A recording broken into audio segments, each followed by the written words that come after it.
and welcome. I want to welcome you to this new series on bug out bags and just the whole plan of action with it.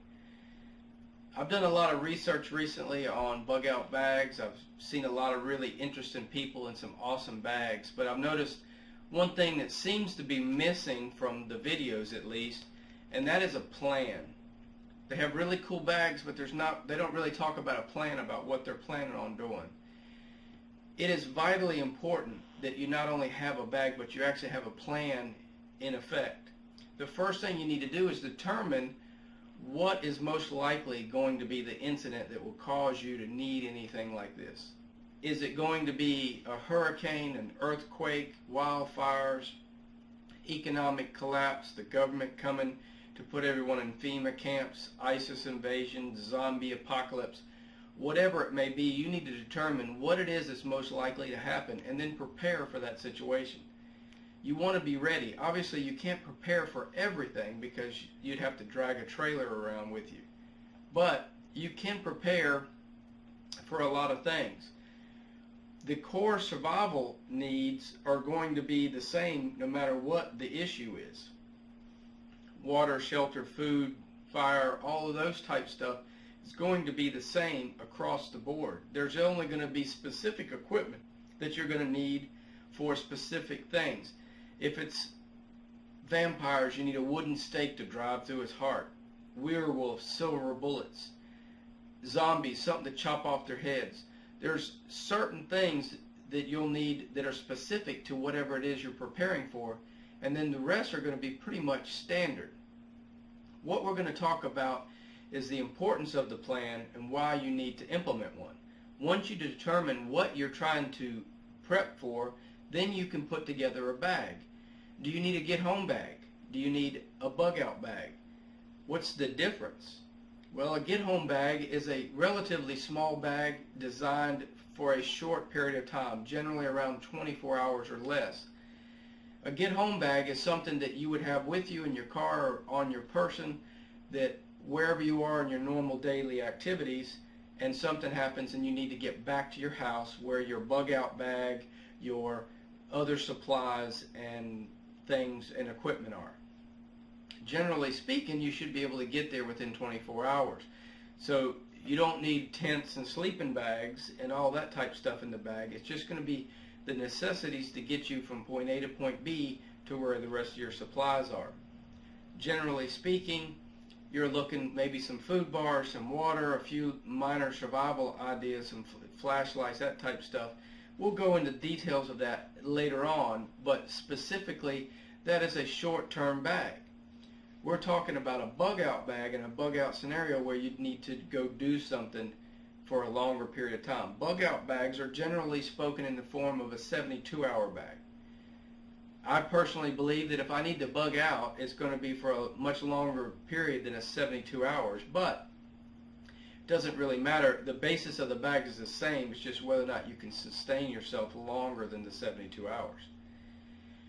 You're going to put together this bag using the plan that you have decided, what it is you're prepping for. You may have a list of 10 things that might possibly happen in your area, and you want to prep for those things, or the top 5 things, depending on what it is. Like I said, the basic necessities are going to be the same. It doesn't really matter what it is. Then there's only going to be very specific, targeted equipment you need for certain things. Once you do that, you need to plan on what you're doing. Are you going to be bugging in, or are you bugging out? There's advantages for both. If you can stay in your home, it would be better because you have more secure location, you have better protection from the elements, you have all of your supplies and equipment right there with you, and if your family and friends are looking for you, they will be able to find you relatively easy, because where's one of the first places they're going to look? Your house.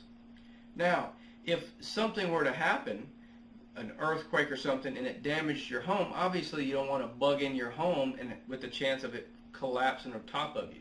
So you would want to bug out. The government is coming to look for you to take you to FEMA camps or something. Well, you probably wouldn't want to be at home. Where's the first place they're going to look for you? So whatever it may be, if you decide that it's better to bug out, That's fine and dandy as well, but where are you going to go? Most of the videos I've seen haven't talked about going anywhere. They just talk about, if I need to bug out, I got all this stuff. You need to plan where you're going to go, what you're going to do. Is it a hunting camp out in the mountain? Maybe some property you bought out in the country. Is it a woodland area somewhere off in the distance? Whatever it is, you need to make a plan so that you have it ready for when it happens instead of trying to think it up as you go.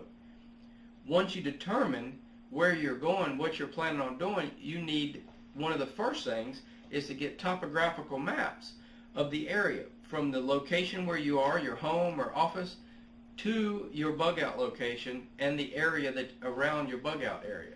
You want good, high quality maps so that you can see what you're doing around there.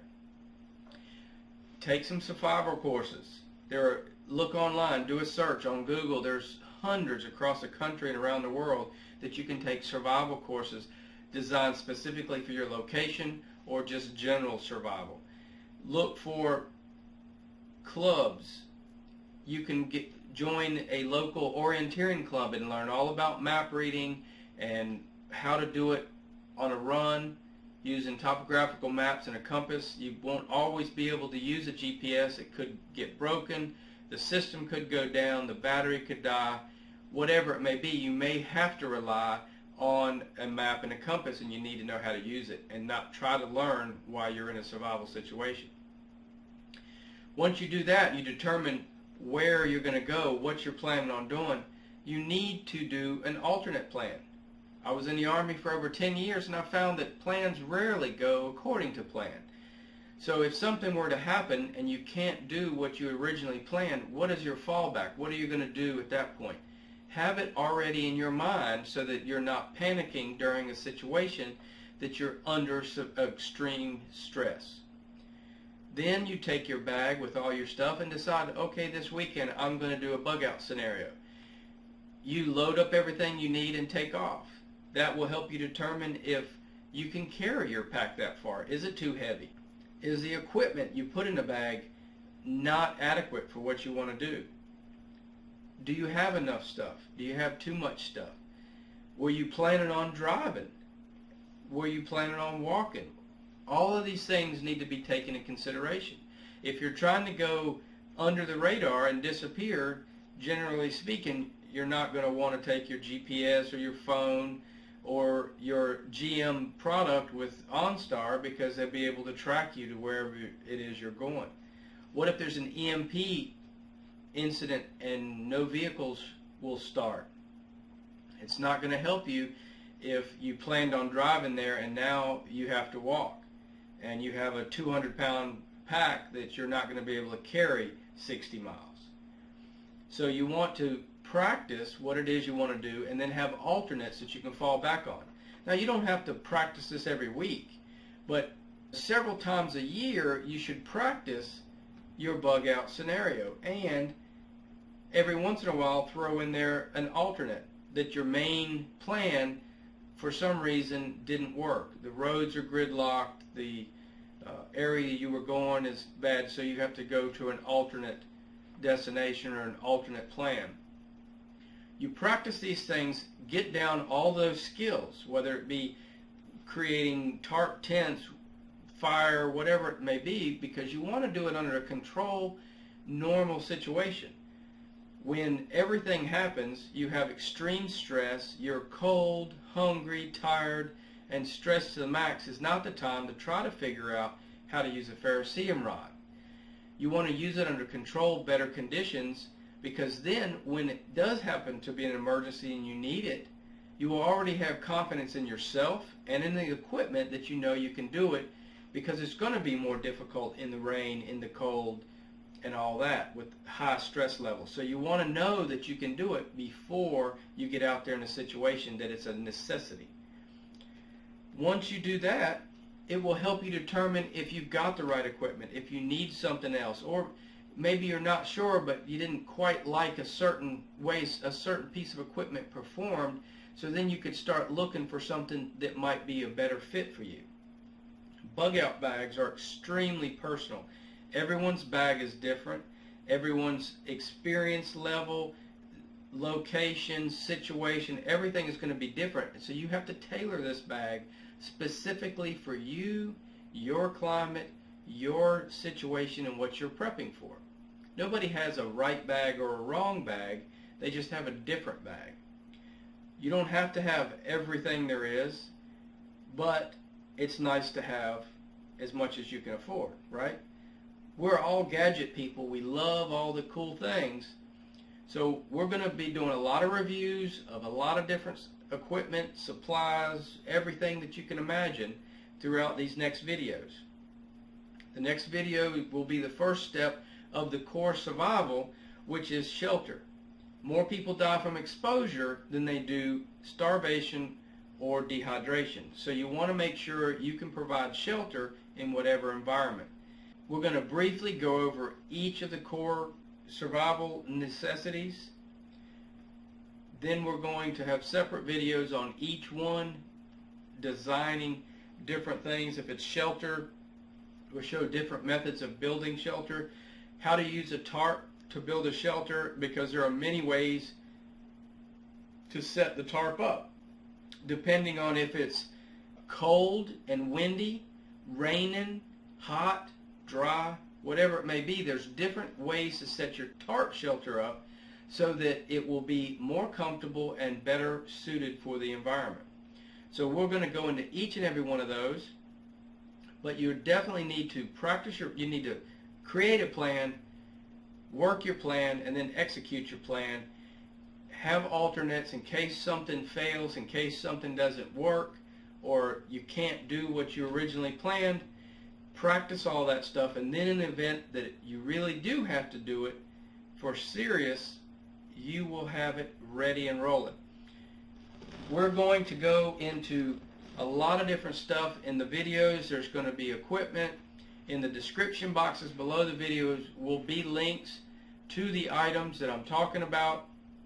There are affiliate links, so I would really appreciate if you're going to buy any of those items to use my link so that I get a little bit of a commission. It helps me to continue to purchase things to review for the channel, as well as go on trips to do a lot of things as well. So I really appreciate if you support the channel by subscribing, like the video, leave a comment, and purchase anything you're going to purchase from these videos from the links in my description boxes, and I would really appreciate it. We're going to start by what I think everyone should do is go throughout your closets, your basements, attics, storage, whatever, collect up everything you already have, whether it be camping, hunting, fishing, hiking, military surplus. Collect up all that equipment to create your first bug out bag. Once you collect all that stuff up, then you can fill in the gaps that you're missing, and it is going to be less expensive to get yourself up and running. You need a bug out bag ASAP, because what if it happens tonight or tomorrow? Preparing and say, well, I'm going to prepare, I'm going to get this stuff when I get my tax check back. That's not going to do you any good if your tax check won't be here for 6, 8, 12 months. So go ahead and get what you've got together. Then you can just purchase a lot less items just to fill in the gaps, and at that point you can start upgrading the items as you go along, purchasing multiples if you want to, secondary and backup stuff. If you don't like something or it's not as efficient, you can get rid of it and replace it with something else, but at least you have something to start with. So go through everywhere you got. That's what I'm getting ready to do now. I'm going to go dig out all my stuff. I'm going to create my bag, and then we'll be back in the next video to talk about the core survival things that you need. Then we're going to talk about each individual one in videos as we go. So stay tuned for this series. I think you're going to really enjoy it. So like, subscribe, and comment. See you on the next video.